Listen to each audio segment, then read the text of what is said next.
Here's a video on how to convert Word to Google Docs so that it still looks correct.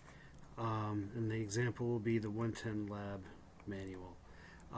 Now for this project we just want to convert over each chapter this splash page, if you will, we don't really need, and the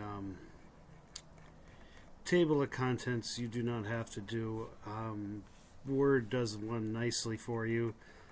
Google Docs you have to get an add in, and right now I haven't selected the one that I want. So anyway, I started chapter 1, and it should be set up for you. So if you have this link, right, but here is, I started it, okay, so all the headings and things should be done. All right, so like the chapter, right, I call that heading 1, right, then I've got other headings, 2, the TA checkpoints here, which I'll talk about, that's heading 4, and then I have some things here that are heading 3. And so you can see when you're reading the manual what's what, right? Now, yeah,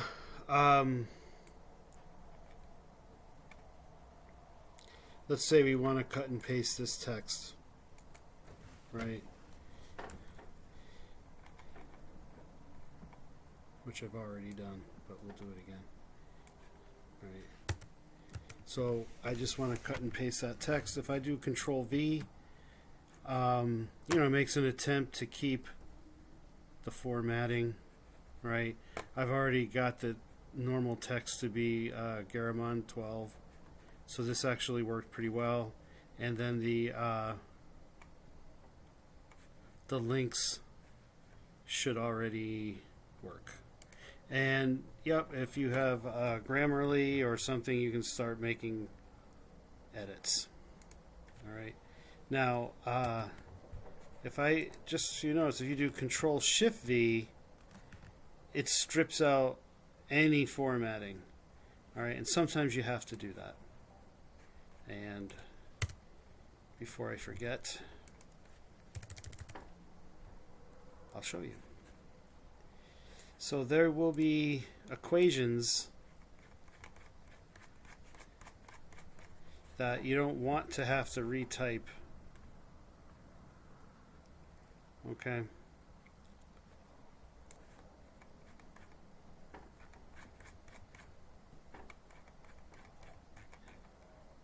For instance, here's an equation, right? So I'm just going to use this as an example.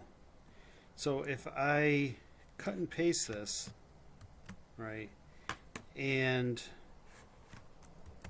I'm going to use a different area here. So if I just do Control V,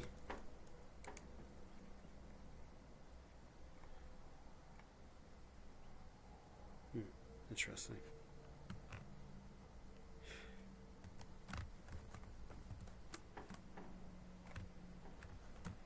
This is behaving a little bit differently. Sometimes when I've done Control V, there we go. There's no equation, right? There would be equations in there, and they'll just be missing, right? But if you do Control Shift V, all right, you're going to see this code, which happens to be Latex code. The only thing now you have to do is just encode it in double dollar signs, right? And I'll do that because there is a plugin that will convert it, and it's pretty good. And while Google Docs does have a its own equation editor, I kind of think it's better to to use LaTeX and just write out the keyboard shortcuts. Now, there's just some weird thing with this plugin that you have to be signed in to a particular account, and so I just have to use a different browser. It's not that it only works with Firefox, it's just I have 2 Google accounts and it gets confused, so with a different browser. So there's something called Auto Latex Equations, which you can get for free, and you start. And these should all be good because it was good in Word. And you just click render. It can take some time. And now you have very nice ones. Now, yeah, it does seem to put it up a little bit when it's inline text. I'm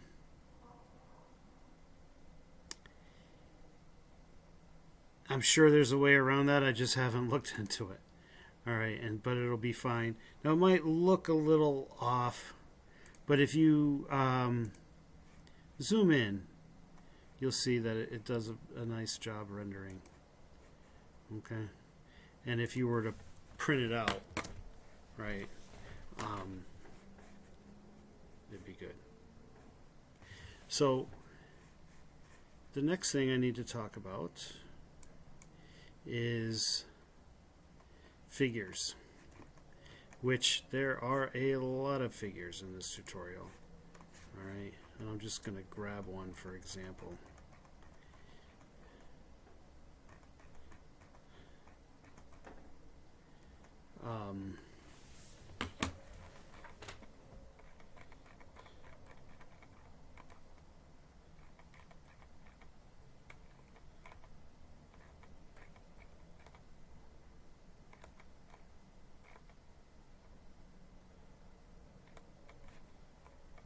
So you can just, I had trouble doing straight cut and paste. So if I do Control C and Control V, some of the plots were coming, it was a bit blurry. Okay. So what I ended up doing is I'd save as a picture.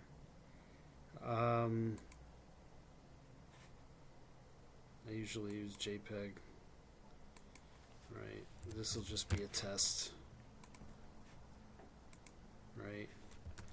Then here, insert image, upload from computer.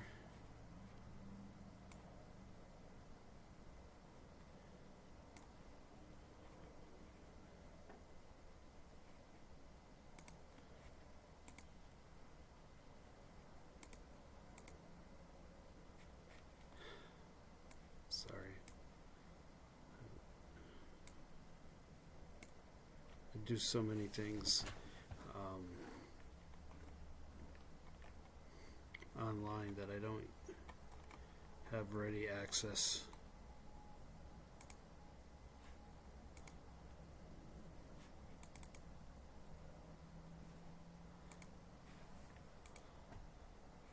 There. And that looks to me less blurry. Okay, and you might have to scale the objects a bit. And then the other thing is for figures, right, just for the captions, just cut and paste. All right, although for, I believe with captions I have,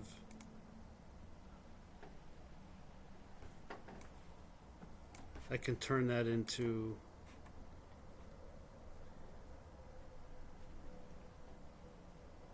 if I update that to heading 5. Okay, so now heading 5 would be my caption. Right. So now if I just click on that,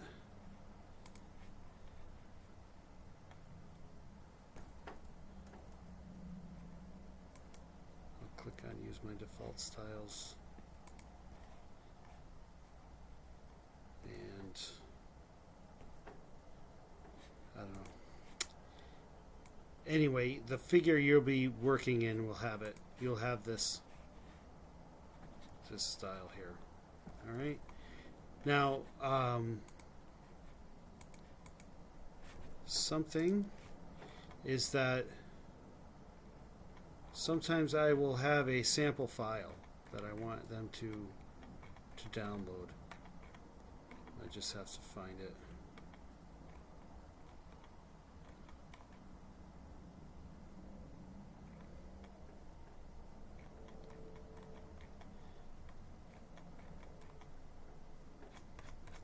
Actually, in this case, they're just building it. All right. But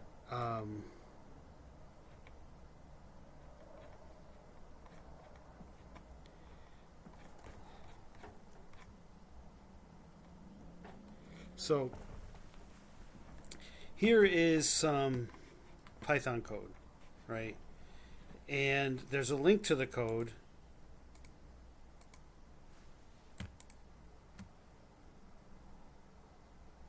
But if it's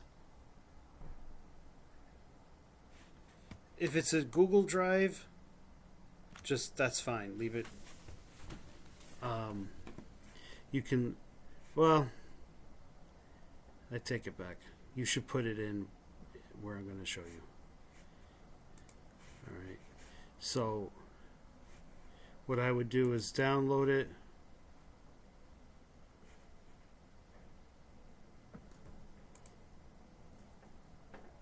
Right.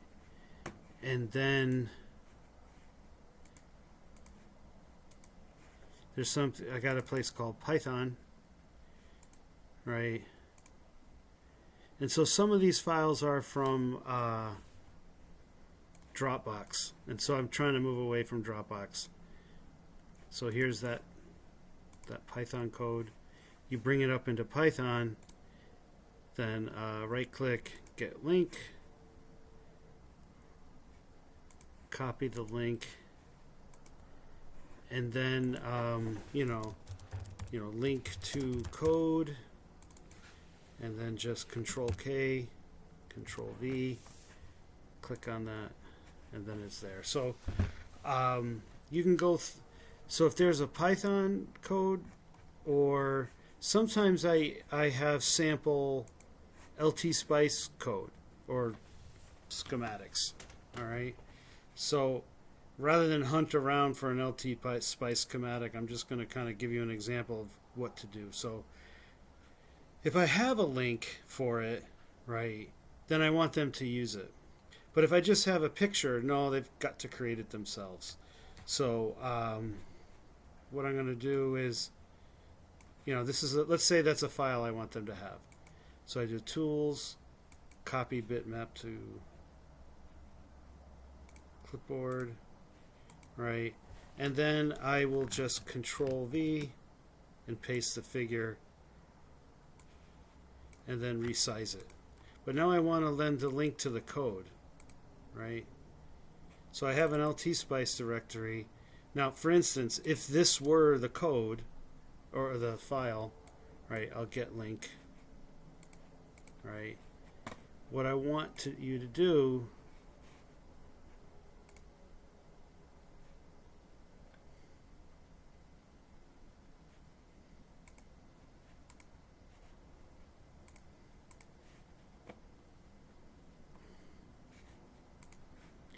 right, as you click on the figure, then Control K on the figure, right? So now the figure is linked to the code, and then you can have your figure